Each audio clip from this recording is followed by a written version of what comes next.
Yeah, what I want you to do is take the two and compare them, right? So what we're gonna talk about comparison today.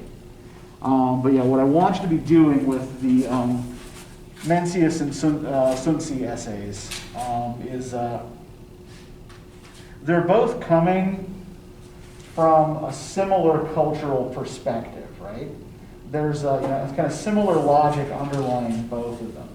So I want you to figure out what that similar underlying perspective is, and then pick apart how they diverge from that, right? How they're both using the same basic system to argue for essentially opposite things. Okay, so does anybody have any other questions about homework or stuff like that before we get started? Does everybody feel like they understand what they need to do for tonight's homework? The one due tonight? The one that's due tonight, yeah. Okay. More or less? Okay. So if you feel stuck or confused, if you use the model that's in the textbook, right, when they show you how to pick it apart using that New Yorker cover with the beauty pageant, right, you can use that as a model, right? You can go back to that, follow those same steps with the picture I gave you, and that will give you some sense of what to do, right? But the big thing you're going to want to do with this picture to interpret it is set up a context for it like we did last time, right, with the Seneca essay. So, how we looked at Seneca, like through the lens of, Roman history and culture, right? So you're going to want to try to pick some kind of frame that seems appropriate for this picture in which to understand it, right? That will help you figure out what's going on. Okay. So no other questions, concerns, complaints? Not yet? Okay. That part. Yeah. Just wait. Hey, you have a perfect right to complain, And if you don't like something that's going on, or you have a problem with something, you have a perfect right to say so, right? Yeah. Now, that doesn't mean I have to adjust the class to accommodate your complaint, but yeah, you have a perfect right to be heard. Yeah. Speaking from mine, I like this assignment, like the one just interpreting a picture. Okay. Because, a picture says 1,000 words, so, there's so much that you can Sure. do it, so. Mm-hmm. Okay. More assignments like that would be awesome, but, Unfortunately, that's the only one.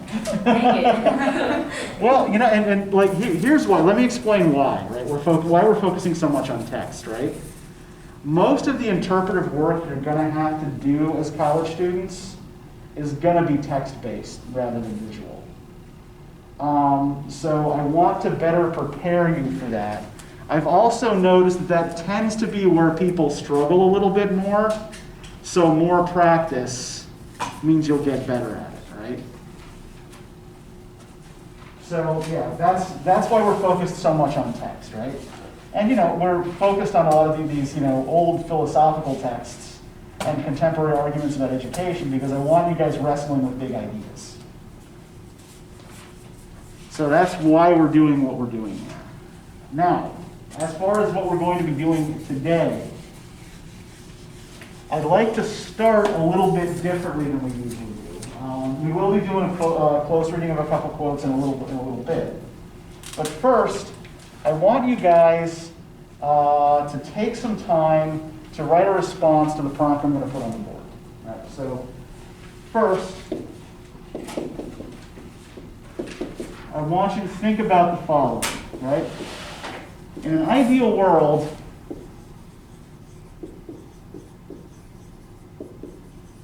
what would the purpose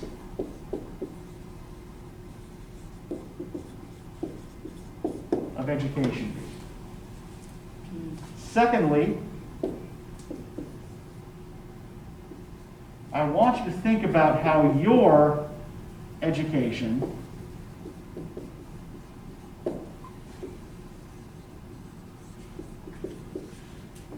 or how does your education up to this point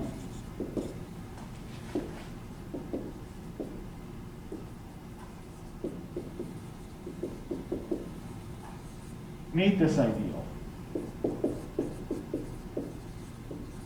Explain, right? So how well has your education up to this point met the ideal you've set, right? And finally, I want you to do a little bit of self-reflection here. I want you to think about why you believe this, right? Why do you believe that this is what education should be? Why do you believe that your education has or has not met this goal, right? Okay, so you're going to have 12 minutes starting now, and just keep writing, right? Even if you feel like you're stuck and you're spinning your wheels, just keep at it, keep writing. Like, pause to shake out a hand cramp if you have to, but just keep at it. Like, the goal here is keep writing.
5 minutes. You're more than halfway there.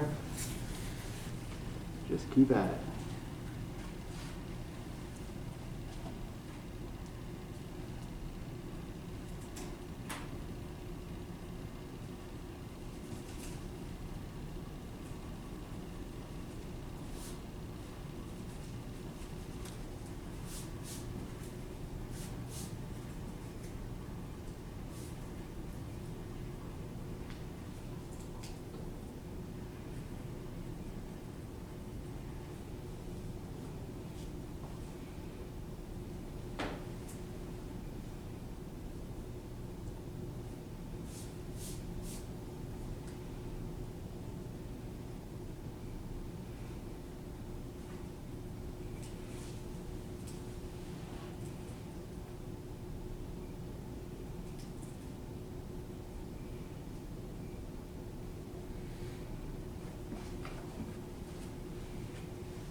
Two more minutes.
Okay, time's up.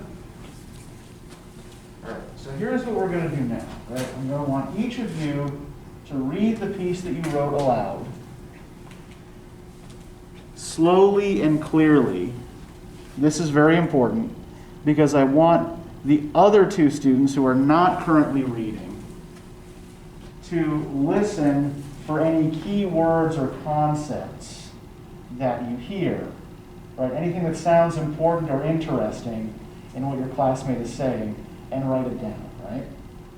So take notes on what the other two people are, on what your two classmates are saying, right? So is anybody willing to start? Yeah, go ahead, Grace. In an ideal world, the purpose of education would be to provide you with the basic knowledge humans use every day, but to focus on the subject of what you want to do with your life. In high school, for example, if I'm not going to be using math beyond basic algebra, why waste someone's time trying to teach it to me so I can forget it within the year? I believe schools should be teaching students things like how to file taxes, how to budget, to live on your own, how to treat people with respect, to be kind, patient, and understanding. My education has met the basics. It did not necessarily prepare me for living on my own, though. Not everyone's parents help them in the ways a young adult might need when living on their own. So not having classes in high school about adulting basics has led me to have to figure out everything on my own. I also feel I wasted a lot of time learning things I'll never use again, so some of which I have forgotten already. I spent time in high school stressing over my trigonometry exam about cosine and tangent when I will literally never touch that information again.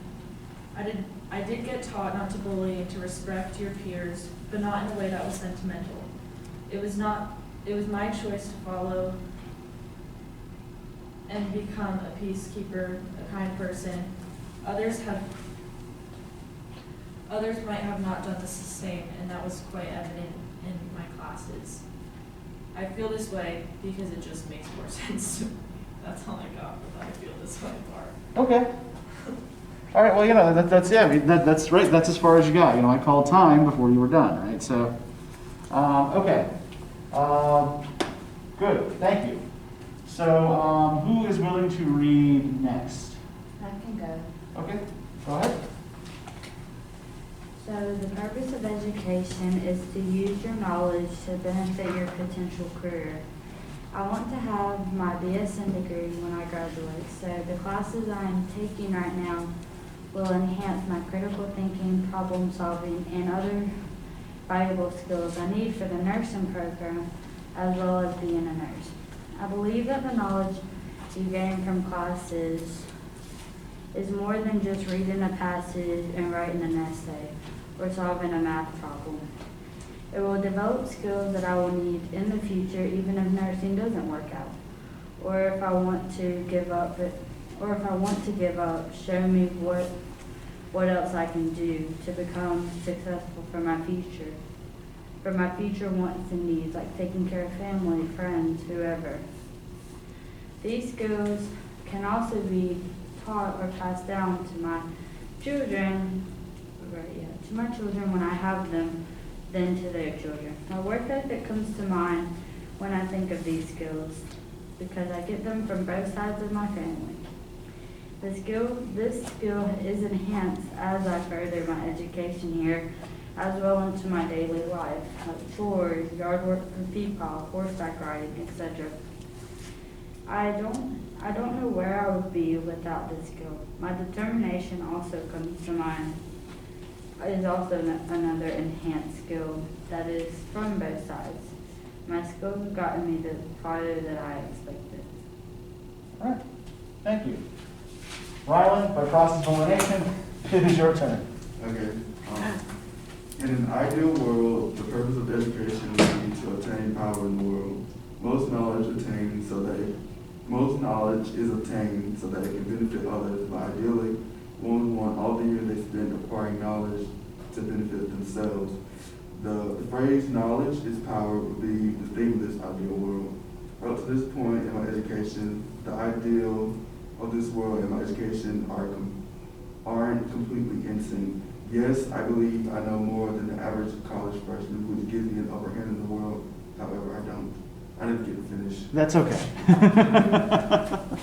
And that's the thing, is you're not everybody writes at the same speed, right? Like, one thing that's good to know is what your strengths and weaknesses are as a thinker and a writer, right? Like, so for example, I know that that my brain works really fast, right? I'm a fast thinker. I come up with answers right away. This is great at bar trivia, right? I win a lot of free beer. But this also means that sometimes my ideas are superficial, right? Because I don't always take the time to dig down underneath and really think about the observation I've made, right? So sometimes like going a little slower is often a benefit, right? So what I'd like you guys to do now is take a couple minutes, look at the notes you took about each other's pieces, and first, see if you can come up with a kind of connecting logic or connecting theme that you saw developing in your classmates' pieces.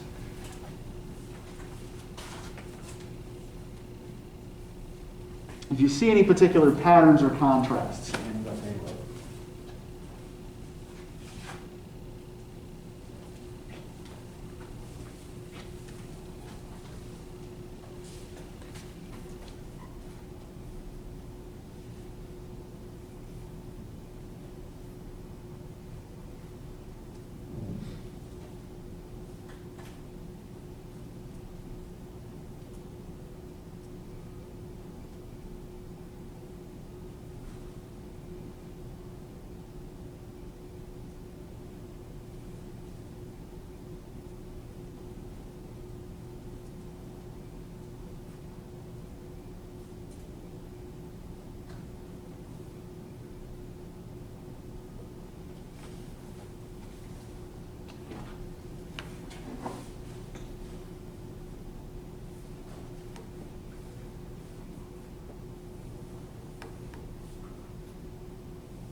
And when you feel like you've got something, just go ahead and speak up. Yeah, Grace. So Rachel used the words valuable, like skills, quite Okay. frequently. Okay. And Rylan used knowledge, and I think knowledge and valuable skills in a way can be compared to one another. Okay. But they both used, like Rachel said, valuable skills leads to success. Okay. Rylan said knowledge leads to power, and in a way, if you're powerful, that can be successful as well. Like that can be translated to success. So I think they both had like the same idea, just Okay. different words and context. Yeah, and I think that this also kind of indicates a kind of goal-directed focus, right? That, neither of you were focused on, gathering knowledge or gathering skills for their own sake, but towards some end, right? All right, good. What else did you guys notice from listening to each other? I thought that Grace and Rachel, they seemed a lot more like connected than Okay. the other, because they both, I know like Grace, she wanted like the basics of life and not waste her time on like superfluous info, and then Okay. Rachel, she wanted more like career-based education, like she only wanted to be taking classes with Okay. like from that. She wanted to be taking classes that benefit her career in the future. And I think Okay. they kind of go with each other. She doesn't want to be taking, but it wouldn't really benefit her career. Okay. She doesn't want to take a trip in high school. I find that students at this level are often a little bit more utilitarian than I wish you were. You know, like when you get at my age, like I kind of like, so sometimes I wish I remembered how to do a geometric proof or remembered how to do trig. I don't, because I've never had to use it, but. What's the point? Well, I think that there's an assumption baked in there too that there needs to be a point, right? Which that's something we can kind of tease out maybe a little bit later on, right? But what else did you guys notice from listening to each other? Listen, I promise. I'm just trying to. It's okay. Maybe if I talk about it, it'll probably come out. So, Okay, go ahead. I noticed with Grace, she focused more on how high school wasn't beneficial to a young adult coming into the world, Okay. with having classes like for doing taxes and stuff instead of trigonometry. Okay. But she was also taught to be a peacekeeper, you know, to be be a neutral-based person, like with conflicts and stuff. Okay. That I picked up from that. So that there is more to adulting than simple like skills. Right. That there are qualities that one desires in an adult, or that we want to see in a fully formed adult, that don't necessarily connect to a career to skills. Okay. But I mean, even though that's a great skill to have, would it be enough for the real world? Okay. And then for, how do you say your name? Ryan. Rylan? Okay, let me make sure I'm saying it right. So he talked about more how he was benefited more, he was benefited more than common freshmen. Okay. So maybe that he had more knowledge, like dual enrollment classes or something like that, to kind of help him up with, which probably gained him a lot of the skills that we've all talked about through all the pieces. Okay. So, All right. So it's clear that you were all listening to each other, and that's good. That is one thing that I want to encourage, right? One thing that I've noticed, particularly in 1,000 and 2,000 level classes, is that a lot of you will talk back and forth with me a lot, but you won't always respond to each other. And so I want to do stuff like this to encourage you guys to listen to each other and to respond to each other. What I'd like you to do now is take a minute and see if you can see any themes that, some of you are already doing some of this, right, connecting some of the dots.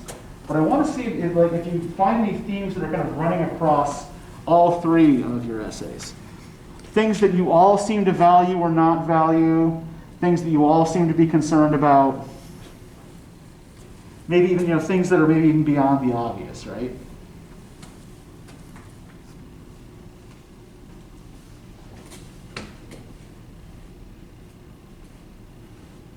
Can we go ahead and say something? Oh, yeah, go ahead. Okay. Yeah. Just think about what I wrote and then how we all been writing. It seems that we think our education should be more personal, like learning for ourselves. Okay. Because with me, knowledge being more powerful than grades, you learn stuff that you need and not what, just extra information. And her, with Rachel saying that, career-based, which is more personal because it's your career. Okay. So you're all looking for some kind of individualized experience. Okay, good. Yeah, that's a really good catch. That's smart. What else do you guys notice that runs across all three? And again, just take your time. To add to that, I feel like it wasn't said, like I was the only one that actually used this word, but Uh-huh. it could have been implied. If our teachers hadn't just been going through the motions, and I know not all of them do, I'm not saying Mhm. that, but Understood. most Yeah. teachers it feels like they're going through the motions because it's just their job, and if they had cared more and that was more evident, maybe we would have cared more in the fields that Okay. could have mattered more, but now they just don't, because why, we didn't have a connection to that. Okay, so this notion of education as connection. All right. Just needs to be sentimentally caught. Yeah, I don't know. Yeah, you did use the word sentimental at one point, as though you sort of felt like there should be more emotional content in teaching. Okay, yeah, good.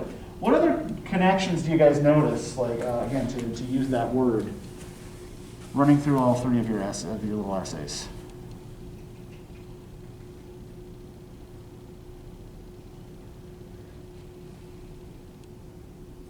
Do you notice anything that was missing from all three essays? Like anything that none of you seem to be interested in or concerned about? Why we believe in what we believe in, Okay, and possibly. that could have been because you just didn't have time to get there, right? But if we think about the kinds of things that we're often told about education, or like the discourses about education, like in the media, things like that, right? Do you notice anything that gets talked about that you guys weren't concerned about or didn't care about? What do you mean? Can you give us kind of an You could say example? Or at least grades. Okay, that is, yeah, none of you said anything about grades, right? or homework or Grayson. Or standardized testing. Okay, yeah, none of you said anything about grades or testing, yeah. Nothing about actual school or curriculum itself. Uh-huh. Well, I think some of you did say some things about curriculum, but nothing specific, right? You said you wanted to take classes where you didn't feel like you were wasting your time, but you also didn't necessarily specify what those classes, like with the exception of Grace not liking algebra, right?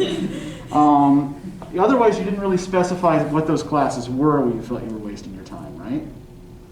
So could it be then, like as was just suggested a moment ago, that some of these classes that you didn't like or didn't care about was because you felt no human connection in them? Yeah. So what we could do then with this, right? We can take this idea, this actually really kind of interesting idea that we've pulled out of this conversation, right?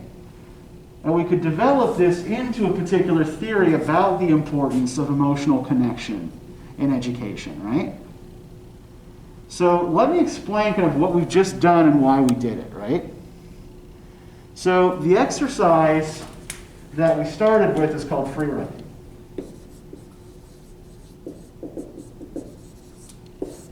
And the main goal in Freewriting is to just get ideas down on paper, right? So Freewriting will often be a response to a prompt, but it will often be a prompt that you give yourself, right? I gave you a prompt this time. But generally when you're Freewriting, like, as part of your process before writing a paper or something like that, you're going to want to try to write a question that you want to try to answer yourself, right? You're going to take a quote that you're trying to analyze for yourself, right? Copy that at the top of the page. And this is key, time yourself. Set yourself a limit. I usually find that 10 to 12 minutes works best. 12 minutes is usually about enough time to fill one side of a sheet of notebook. Again, depending on how fast you write. I also recommend 12 minutes rather than 10 because for some reason, I don't really know why, giving yourself a slightly odd number of minutes rather than a nice round number like 10 seems to work better. Again, can't explain it, but experience dictates that this is the case. And what you're going to want to do when you're free writing, right, as I told you to do, right, you're just going to keep writing for the whole 10 to 12 minutes, right, until your little alarm goes off and tells you to stop. And then just drop your pencil, stop. Do not try to organize your thoughts. Do not try to write, kind of like an orderly essay, right? Just verbal diarrhea onto a page for 12 minutes. And even if it ends up being kind of repetitive, even if you kind of end up circling around the same idea over and over again, chances are you will get one or two good and usable ideas out of this free writing, right? And what this does is it helps give your brain a kick so that you can generate ideas about difficult stuff. Right? Writing as an activity activates, not only the verbal centers of your brain, but also, various motor neurons or things that control muscle movement. And all of this stuff is interconnected, right? So the motion combined with the verbal thinking will tend to help you generate at least one good idea per free write. something that you can then build into a larger paper. Now, we also did here a compare and contrast exercise, right? On a couple of levels, right? First off, what I asked you to do was set up a standard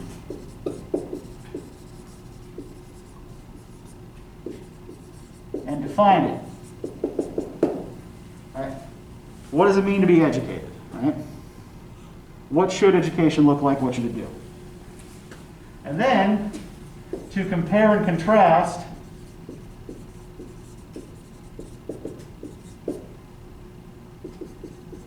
this standard with your own experience, right? If this is what education should do,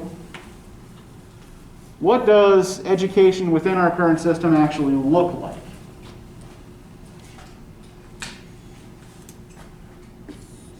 And then, right, justify your opinions with evidence. This is the basic thing I'm going to want you to be doing with the Mencius and Sunzi essays for next time, right? You're going to be looking for that kind of one big important common thread. And there's more than one common thread. Right? I'm not going to tell you which one to focus on because you'll find more than one similarity. And yeah, you're going to compare and contrast the way they both weave around that common theme, right? And justify your arguments with evidence from the text. Now, another thing we might want to think about, we can also talk about this in terms of interpretive contexts. Now, one thing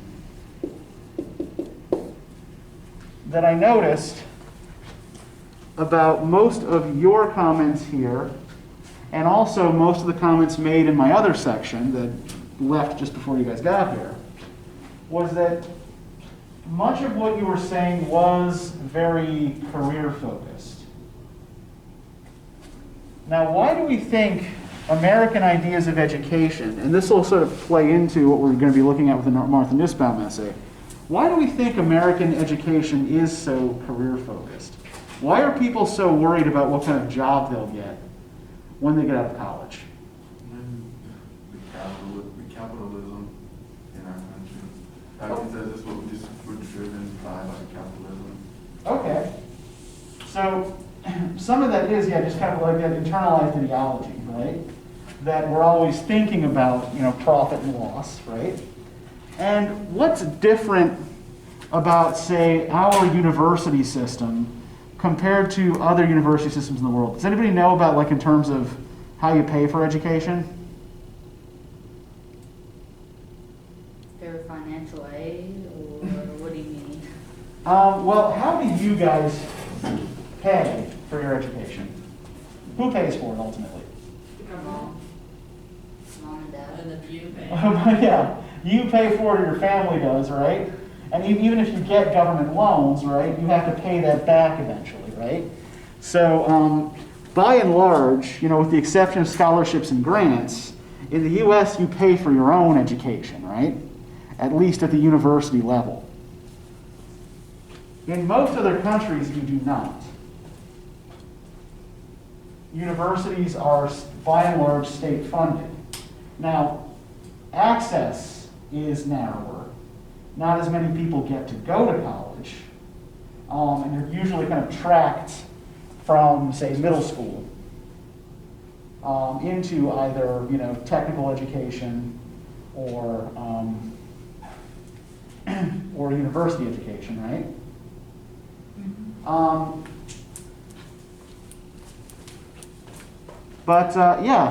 So this is, what I'm trying to point out here is the way we can use the economic context in the United States, right, as a way to think about why we make certain assumptions about education, right? That we want a return on our investment, right? We have to pay so much to go to college, even a relatively inexpensive college like this one, right? We're cheap, but we ain't cheap, right? So naturally, we have more anxiety about career outcomes. than would be normal in a society where people don't pay for their higher education directly, right? Okay, so to lead into the Nussbaum essay, I'm going to put 2 quotes up here on the screen, and I want you to do a quick comparison, right? I want you to think about key differences and key similarities, right? How are these similar and how are they different?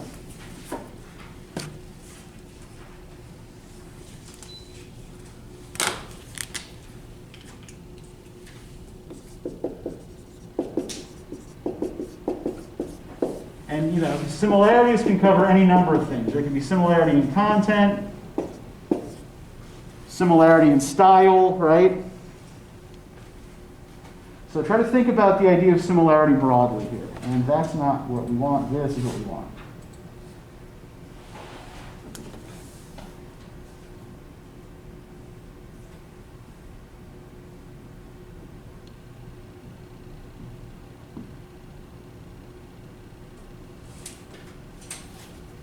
So just take a quick look at these, start picking them apart, and just feel free to speak up when you got something.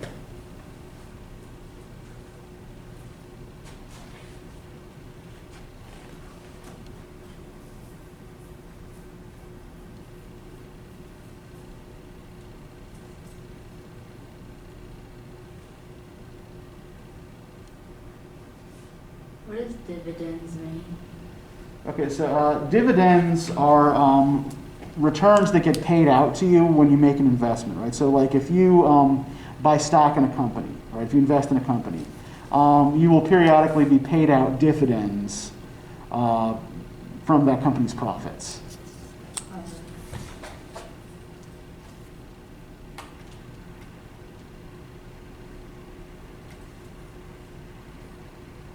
An economist or an accountant could probably give you a better explanation, but that's that's the basic idea.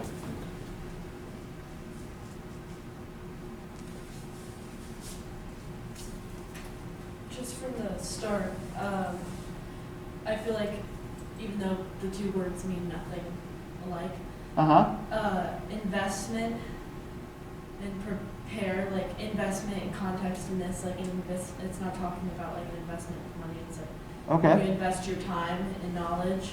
Okay. Or even, I guess it could be paying for knowledge. It could go either way. Okay. Okay, so yeah, both of these talk in some way about doing something in the present To benefit. you in the future, right? Okay, yeah. Good.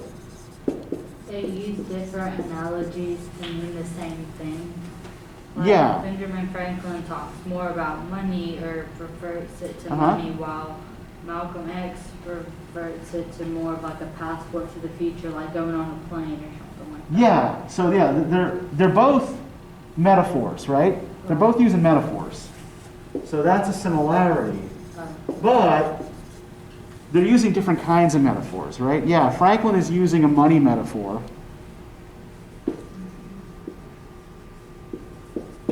While Malcolm X is using a travel metaphor. Right. Franklin is saying that, education is like an investment. You will get more out of it than you put into it, right? And Malcolm X is saying that education is like a passport that is issued to you that then allows you to go where you want, right? So how are these ideas different from each other? Apart from the basic, like money travel thing. Another one I noticed was when Malcolm said who prepared for it today, but he doesn't talk about who's like preparing and who's not. Like he's not saying, it's just for anyone who makes an investment. Franklin might be doing more like an investment. Whoever tries to at least do it will have good dividends or good outcomes, while Malcolm's like, well, for those who prepare for it today. Mm-hmm. So But maybe, I think that's more or less a similar thing, though, right? Because an investor is somebody who puts down money today, right, in the hopes of getting more tomorrow. So an investment is a kind of preparation for future gain, right?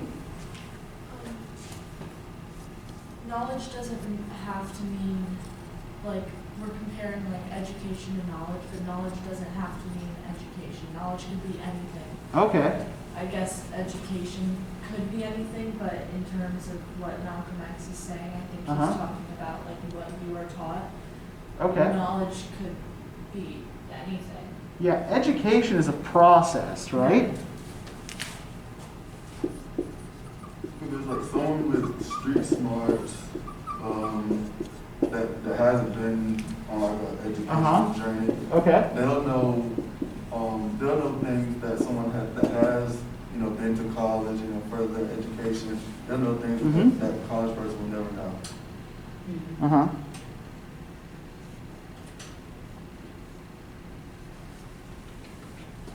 Yeah, so knowledge doesn't necessarily have to come from formal education, right? But if we think, let's sort of go back to the base level metaphors here, right? That how does Franklin's basic metaphor work, right? So an investment in knowledge, you're doing something to get knowledge, right? So it does refer to education, even if knowledge itself isn't education, right? But you're doing this thing, you're making this investment so that you get stuff, right? Eventually, after this education, something bigger will accrue to you, right?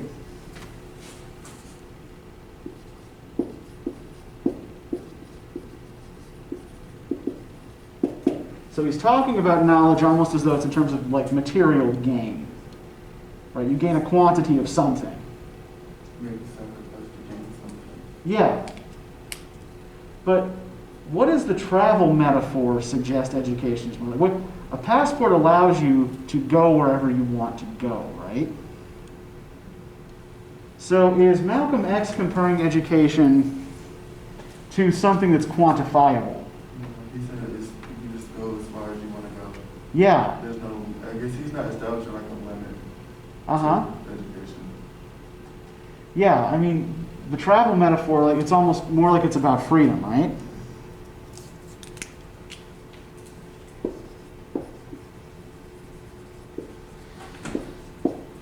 And this is actually pretty close to some of the ideas that Martha Nussbaum is talking about in her essay, right? So let's start with the title. Education for Profit.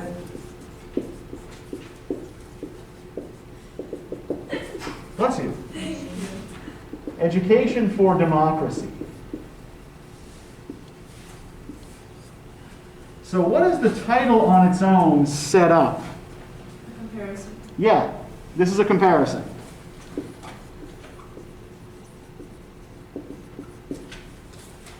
Do we have enough information just from the title to decide whether she regards these things as more unlike or more alike? No. But we can see what two things she is going to compare, right? That we're talking about education in light of two different goals, right?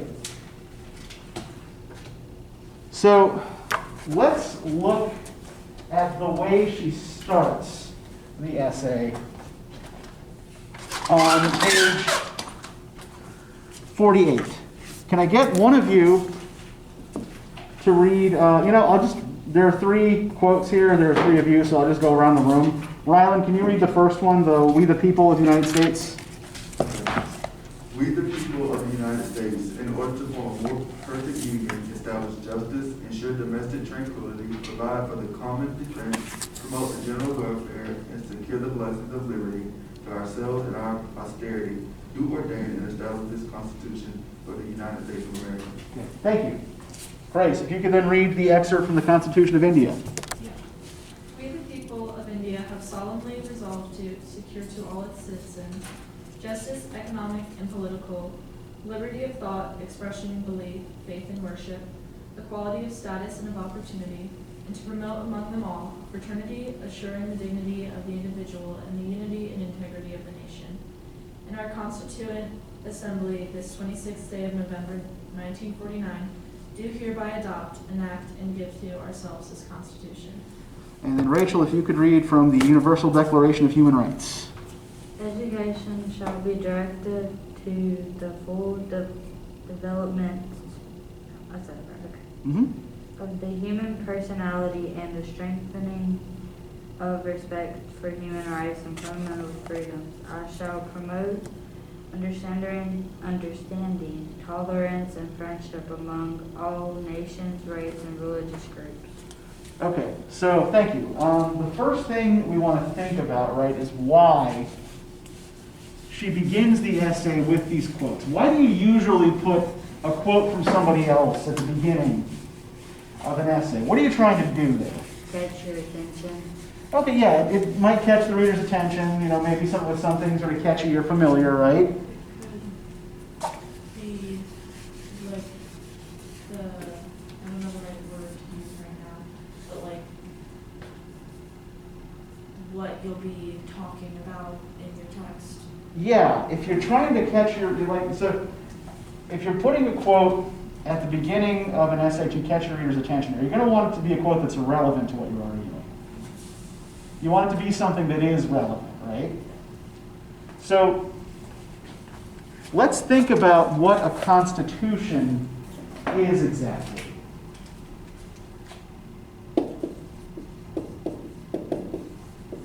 Right, what is a constitution? Two of these are from the preamble of national constitutions, right? Documented, written ideas and laws and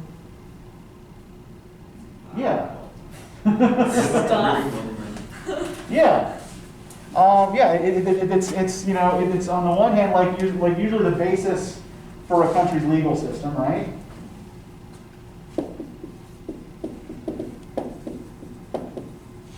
Right, and the legal system indicates things about how you want to treat people or how you ideally intend to treat people, right? And at what point in a nation's development do they usually write and vote on a constitution? In the beginning. Yeah, this is something that comes at the beginning of a process of nation building, right? So that in the future, if stuff needs to be changed, it can be.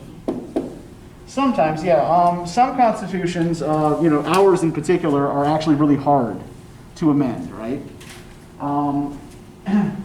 In fact, one could say that, at least at the current moment, given our current politics, amending our constitution right now is probably impossible. Because of all the backlash it could cause depending on what side you're on. Yeah. Well, and also just, people refusing to play nicely with each other. And, we are right now in a period of intense political polarization. Amending our Constitution right now is kind of difficult, right? But I think if we look at this as the basis for a legal system that's written in the beginning of a process of nation building, right? Then what are you laying out in the preamble for a Constitution? You're not laying out a description of what already exists, right? You're laying out a set of ideals or a kind of promise, right? It's aspirational. Right? This is what you hope to build.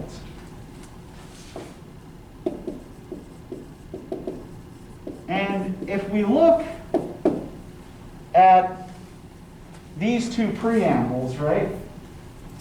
What do we notice about them? What do they have in common with each other? Do we notice particular words or ideas that are shared between the two? Justice. Okay, justice. People. People, humans. Okay. Yeah, they're both concerned with, with the people, with citizens, right? Liberty.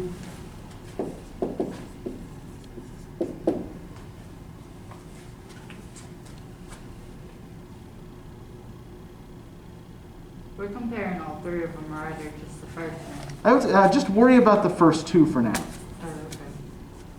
because the third one isn't part of a national constitution, it's part of an international agreement. Oh, okay. I mean, in America, they say to form a more perfect union, which would be close to like India did say to form a more perfect union, Uh-huh. but to secure to all of its citizens. Yeah, they're both concerned with unity, right, on some level. Okay. Unity and like protection. Unity, protection. Okay, good. So that kind of gives us enough to work with here, right? So of these two sides of Nussbaum's title, which seems to be less related to the ideas outlined in the quotes from these constitutions? Yeah, profit is not really mentioned anywhere here, right? Nothing really to do with profit. So what does that tell us about the side of this comparison she is going to argue for in the essay? Education for democracy. Yeah, that she's going to fall down on this side, and that this idea is going to be the kind of counterpoint to that, right? Against which she's arguing. And we can get a clearer sense of that once we start reading the essay itself. Can I get somebody to read the first paragraph for us? To think about education for democratic citizenship. Thank you. To think about education for democratic citizenship, we have to think about what democratic nations are and what they strive for. What does it mean then for a nation to advance? In one view, it means to increase its gross national product per capita. This measure of national achievement has for decades been the standard one used by development economists around the world as if it were a good proxy for a nation's overall quality of life. Okay, thank you. So let's take this paragraph apart here. What's the first move she makes here in the first couple of sentences? What's the first thing that she does? Consider what the nation wants and like what they need. Oh my God. Okay. Good. No, go ahead. Like define. Yeah, and I think that's kind of what you're both saying here, is that she's asking for a definition, right? The first thing we need to do is define the terms we're talking about, right? So we have to ask ourselves, right, what are the goals of a democratic nation?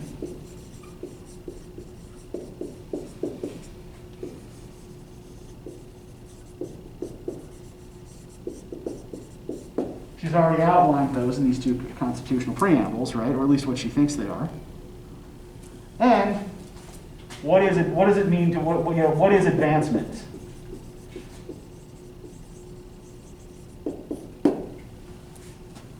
And then what's the possible answer to the what is advancement question that she offers here, and what does she seem to think of that answer?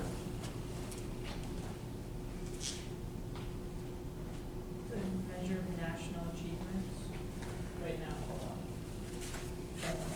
She gives what it's been for like so long, but it doesn't seem, I mean, just like by reading, it doesn't seem that she agrees with it. Okay, it doesn't seem to agree with what?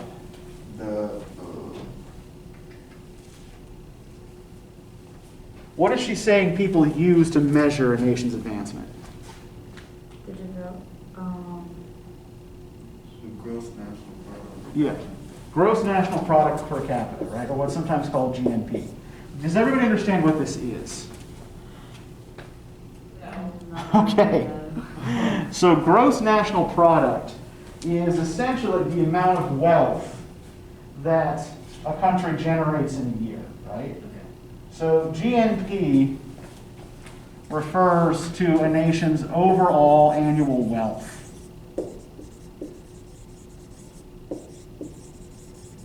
Again, it's slightly more complicated than that, or at least an economist would tell you that it is. But this is basically what it means, right? And how can we tell that she doesn't think this is a good standard for measuring a nation's advancement?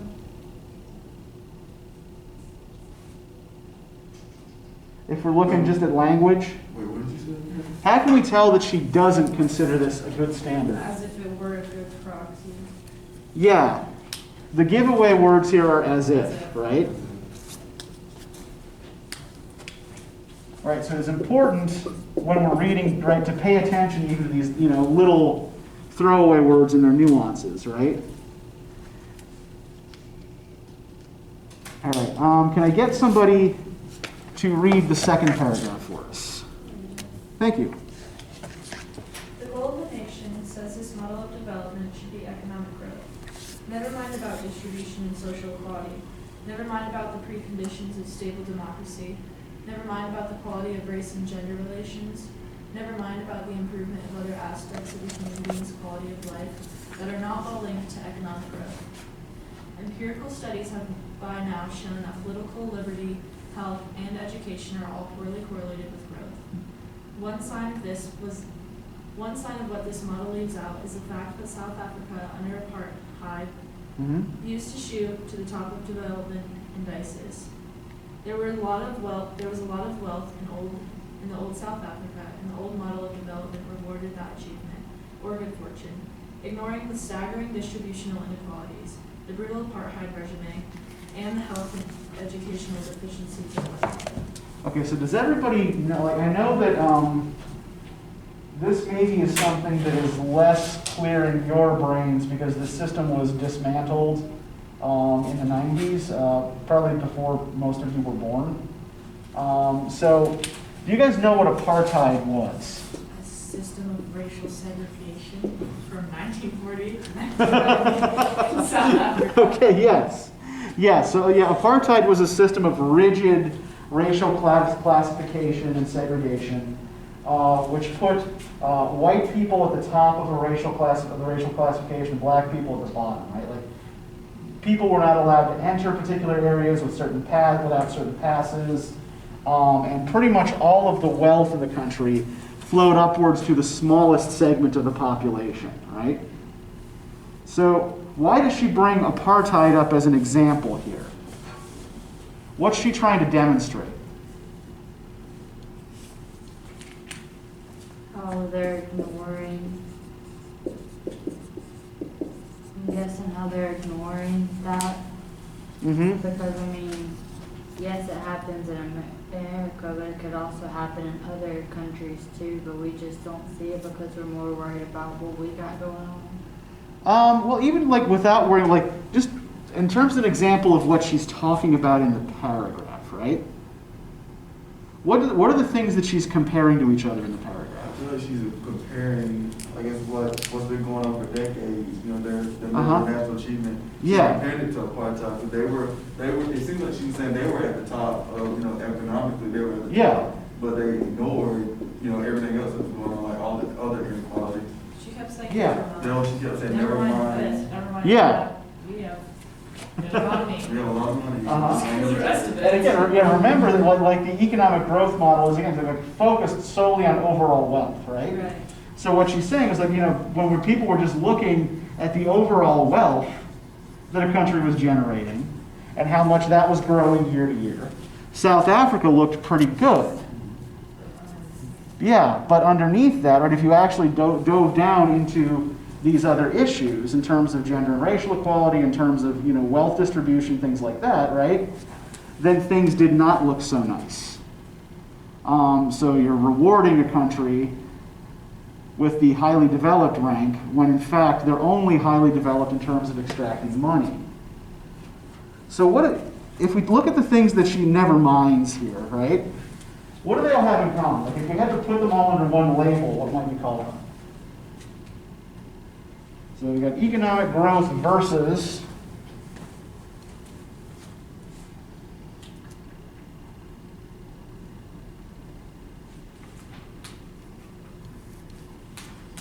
Human beings, quality of life.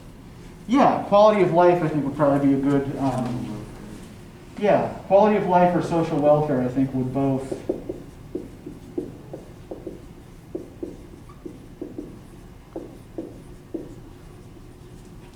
Now if we look at this binary again, and we're gonna finish up here because we're running out of time, and we'll pick this back up on Thursday. So given what she has quoted at the beginning of the essay, which of these ideas seems more closely correlated with the ideas expressed in these national constitutions? The quality of life, social welfare idea, or the economic growth idea?